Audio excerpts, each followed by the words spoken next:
Lisa settled deeper into her seat while looking out the window. They were off the college campus now and moving onto the highway. Lisa and her husband Mike Lars had just dropped their youngest child, Samantha, at her new school. In just 2 weeks' time, they had gone from having a full house to being empty nesters. It was a bittersweet feeling, but also exciting at the same time. Mike and Lisa met their sophomore year of college, and Lisa had fallen desperately in love with him. They had been inseparable for the next 2 years, and married the summer before their senior year. Mike was in a 5-year program to receive his MBA, so Lisa found a position teaching at a small private school while Mike finished his final year. Once he graduated, they moved to Mike's hometown where Mike joined his father's small company as a production manager. Mike's first paycheck came not a moment too soon. Their son, Joshua, was born 6 weeks after Mike started his new job. The young couple was ecstatic with their son and formed the picture of the happy young family. 2 years later, they were joined by Samantha. Everything was perfect. Lisa stayed at home until Samantha started school. Then she returned to the classroom, taking a position as a 4th-grade teacher in the same district that her children attended. Lisa loved working with children, and it helped fill her days while the kids were away in their own schools. Her father-in-law owned a small fabrication shop when Mike graduated. The elder Lars was an incredible engineer whose shop produced high-quality specialty parts for a number of industries, including for space applications. Their niche was low volume, high quality, at a good cost point per unit. Low volume meant the per unit cost was higher, but Lars Manufacturing routinely beat out their competition on the quality even at a higher price point. Mike and his father formed a great team. Where John Lars was a great engineer, he was not a skilled businessman. Mike knew enough engineering to speak intelligently, but he didn't inherit his father's gift and passion. However, Mike was a great business mind.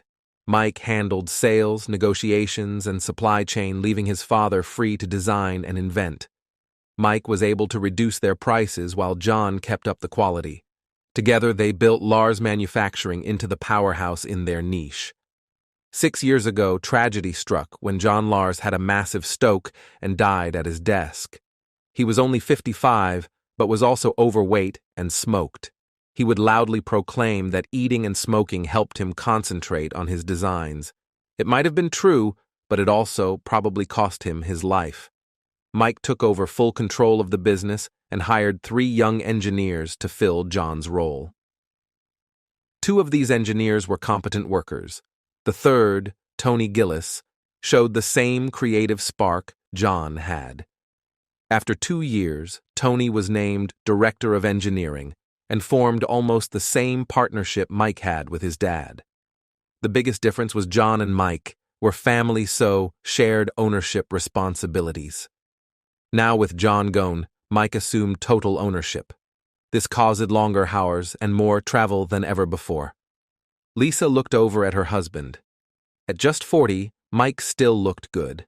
He'd learned from his father's example.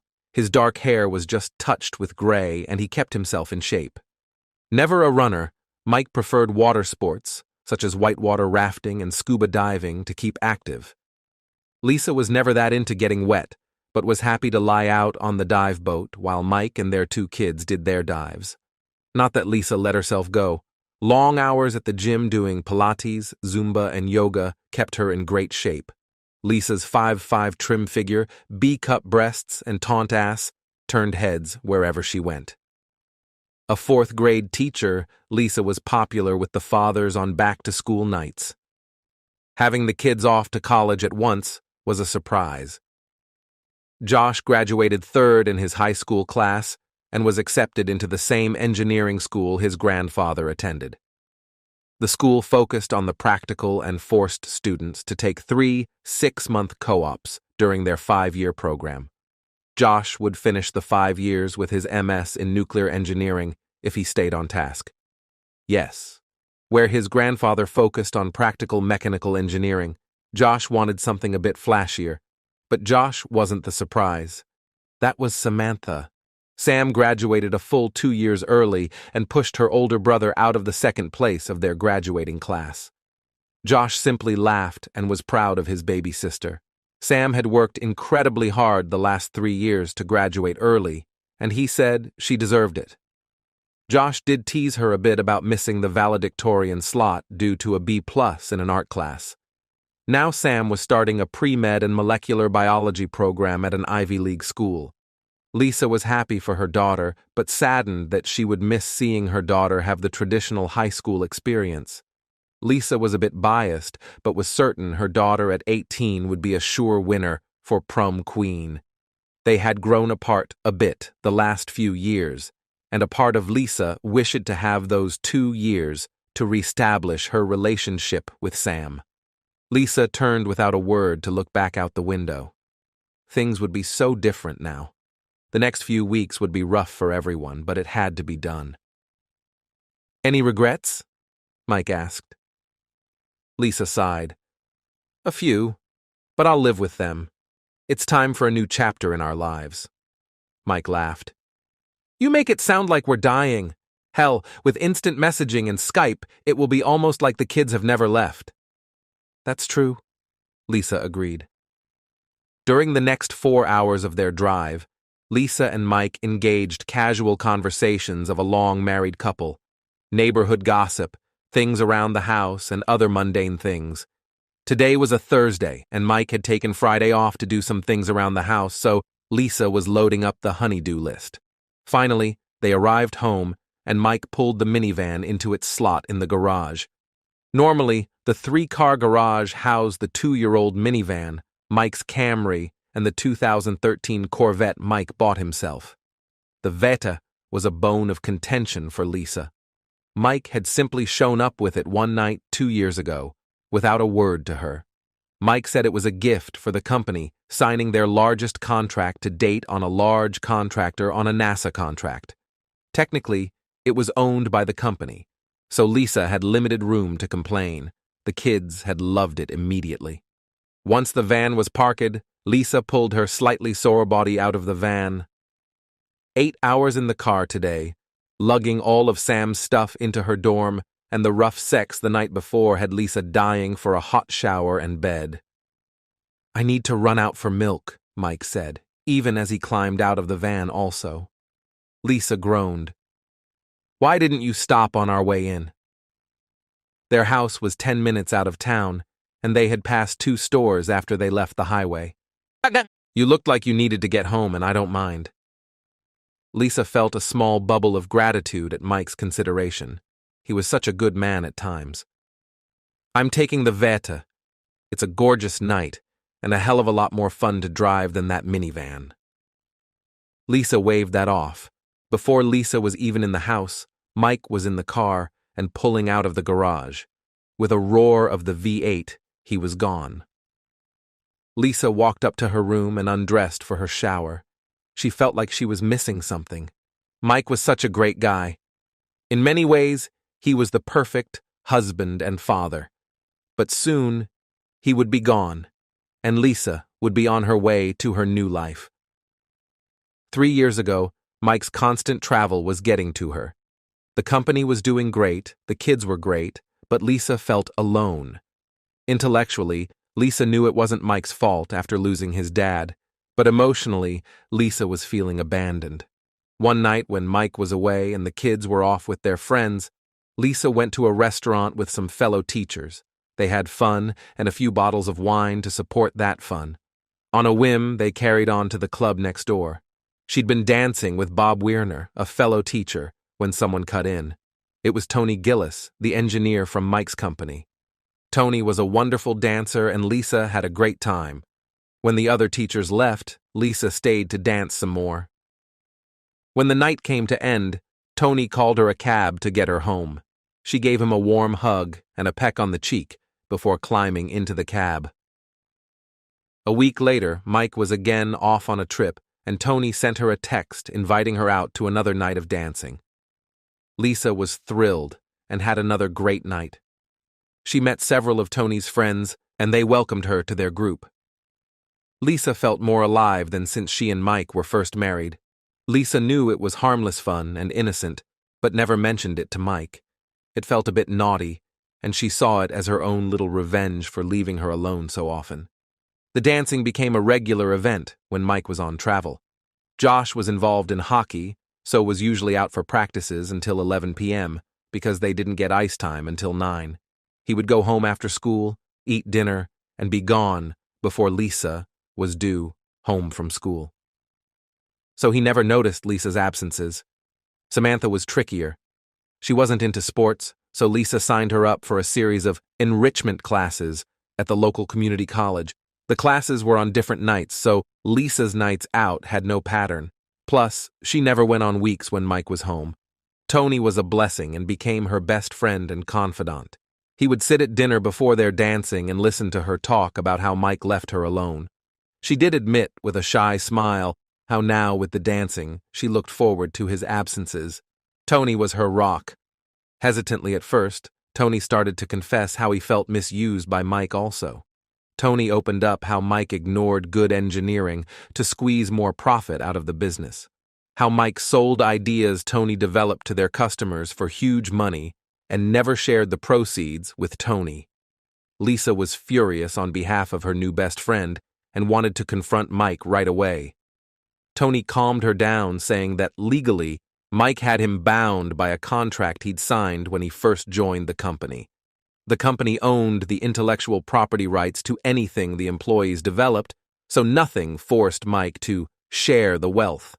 Angry at her husband's abandonment of her and abuse of her friend, Lisa leaned over and hugged Tony. The hug turned into a passionate kiss. They quickly left the restaurant and went straight to Tony's townhouse. They never made it to dancing that night. Lisa refused to call it an affair. She was in love with her true soulmate. The sex was wild and fun.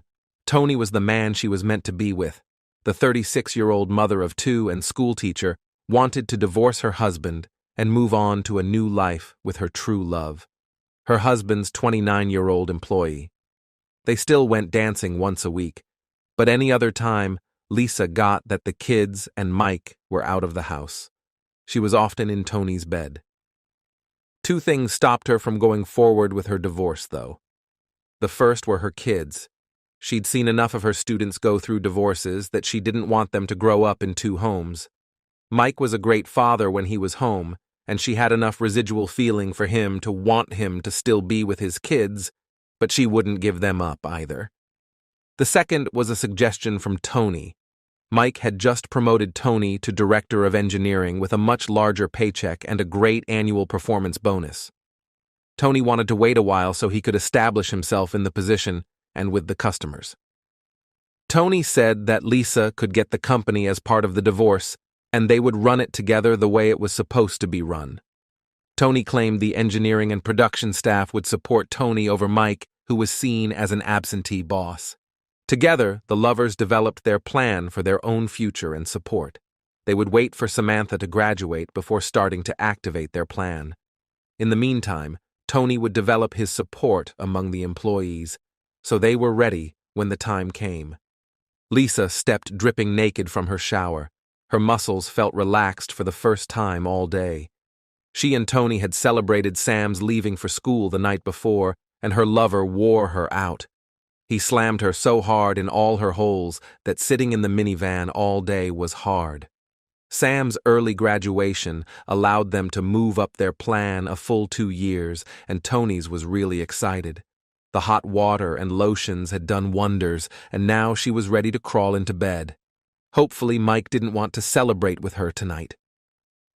Wrapping a large, fuzzy towel around her body, Lisa walked into the large walk-in closet she shared with Mike. She grabbed her robe and turned to walk out, but then suddenly froze. She turned to look back in the closet. All of Mike's things were gone. Lisa ran over to Mike's dresser and saw the top had been cleaned off. Yanking the drawers open, they were empty too. All of Mike's personal things were missing from the bathroom too. Lisa ran down the stairs and saw nothing amiss in the kitchen.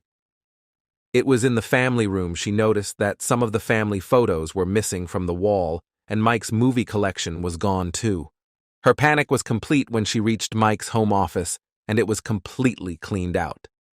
She sank to the floor as the enormity of the situation hit her. Mike had left her. He waited until Sam was off to school, and he'd left her. The sudden fear shot through her that Mike knew about Tony and their plans. Lisa ran back up the stairs to grab her cell phone. She had to call Tony. Running into her room, Lisa spotted an envelope sitting on a DVD in the middle of her bed. With trembling hands, Lisa picked up the envelope and saw her name written in Mike's hand on front. She opened it and read, "Lisa, I've loved you since we first met. You were the only one I wanted to spend my life with. It has been my greatest failing that this will never be true. I couldn't avoid my travel, not and keep the business. You never said you had a problem. Instead, you ran to the arms of that conniving weasel Tony. I was shocked when I found out you were fucking that snake in the grass. If there was ever some Eddie Haskell wannabe, it is Tony. Tony kissed my ass in the office and then stabbed me in the back when I was gone. I found out too late after I promoted the rat what he was really like. He turned my staff against me just like he turned my wife into his personal slut. A misquote here and an insinuation there, and he had the engineering staff ready quit en masse. I was an idiot and knew nothing about your affair until it had already been going for a year. When I read my investigator's report, I knew it was too late to save our marriage. There was no road back from this betrayal. The only thing I agreed with you was waiting for Sam to graduate. Don't worry about telling the kids. They already know. In fact, Sam, the one that told me. Our 14-year-old daughter had to tell her father that her mother was a cheating slut. Remember the sudden dive trip where I took Sam to the Keys? She had come home and heard a rather graphic conversation you were having with your fuck buddy. She collapsed to the floor and you completely missed her when you left to meet that asshole. Sam called me to come home to her. It took me the whole 4-day weekend to get her to hold it together. Of course, I later found out you spent almost that whole time in Tony's bed whining about me abandoning you. I've had her in counseling ever since we returned from that trip. You know Sam's drive to graduate early? When I decided to stay with you until she graduated, Sam decided to work to graduate early. I almost ended it right there and go for the divorce, but Sam demanded that she could do it. I was so proud and heartbroken by her decision. We didn't tell Josh until after his graduation. He's been seeing Sam's counselor ever since. He was shocked that his mother would ever do such a thing. I had to show him the edited version of my evidence to get him to believe Sam and me. I got him to realize you still loved him and his sister and stayed for them. I think that may be the only thing that saves your relationship with him. Good luck with Sam, though. As to you and Loveboy's plan to steal my company, you never realized the company was owned by a family trust. With Dad's passing, the shareholders are his descendants. That would be our 2 kids and me. It would never be considered part of our common property in a divorce. Only the salary I drew, my pension, and the house fall into that category. That's why I had the trust buy my vet. I can't sell off the trust, but I can, with the board of trustees, divest the trust of the company. The trustees consist of Josh, Sam, and I. When the employees of Lars Manufacturing arrive in the office on Monday, they will be in for a hell of a shock, I'd tell you, but why spoil the surprise? I found the letter you planned to have delivered to me when you had me served. As the song said, I guess you felt you had to set things right. Well, I've got some news for you, and you'll soon find out it's true, and you'll have to eat your lunch all by yourself. But I am already gone. If only you had talked to me. For the last time, love, Mike. P.S. The DVD contains some of your greatest hits. Be sure to watch the videos in the folder called Tony Uncovered. Lisa collapsed onto her bed with the thoughts of her children knowing just what their mother had been doing and planning to do to their father. Oh, God, she cried out. I've lost them all. Epilogue. When the employees of Lars Manufacturing arrived in the office, they were greeted with an email announcing the sale of the company to a much larger company looking to take over their niche. Mike never appeared at the office. Instead, it was the new owners and Mike's corporate lawyer that appeared. The long-term production and support teams found their pensions were guaranteed with at least 5 more years of employment or a buyout equal to any remaining time. The engineers that fell in with Tony got no such guarantee. They turned on Tony as his promises of a lucrative future turned to ash. Tony tried to call Lisa to find out what happened, but found his calls going straight to voicemail. He knew Mike was home all weekend, so he'd never expected a chance to talk with Lisa. Now she was avoiding his calls. Tony finally decided to drive over in a fit of desperation to try to salvage his plans. He pulled into Lisa's driveway and looked for any sign of Mike. A glance in the garage told him the Corvette was gone. That meant Mike was out too. Ringing the doorbell brought no answer, so he just walked in. "Lisa?" he called out. There was no answer. He called out several times as he searched the house. He finally found Lisa sitting on her bed watching a video on the flat-screen TV mounted on the wall.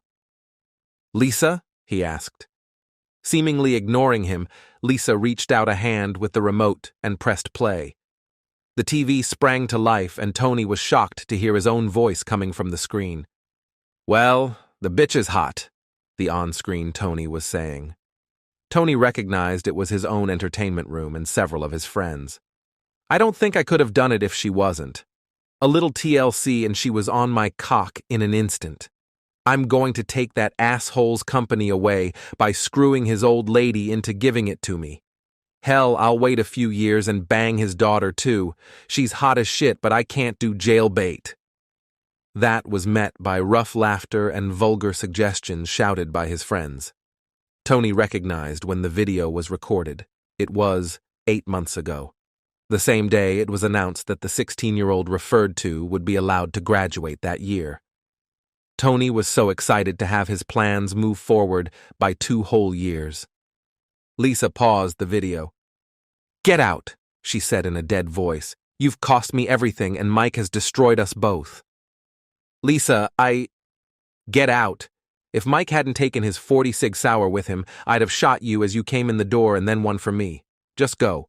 Good luck ever finding a job in this field again. Mike will see to that." Then Lisa turned and faced the wall. Minutes or hours later, when she turned back, he was gone. She never saw him again. Lisa was served the on Tuesday. She wasn't surprised to see that Mike had been completely fair in his divorce offer. A 50-50 split with her keeping their $1.2 million out of his house, and Mike taking most of their long-term investments. A lump sum balanced between the current value of his pension and hers, though, her school district. An educational trust covered the kids' schooling and expenses. For this fairness, there was no alimony and no other contact. In return, the videos would never see the light of day. Mike would have full custody of Sam, but she would be at college most of the year, so it was almost a moot point.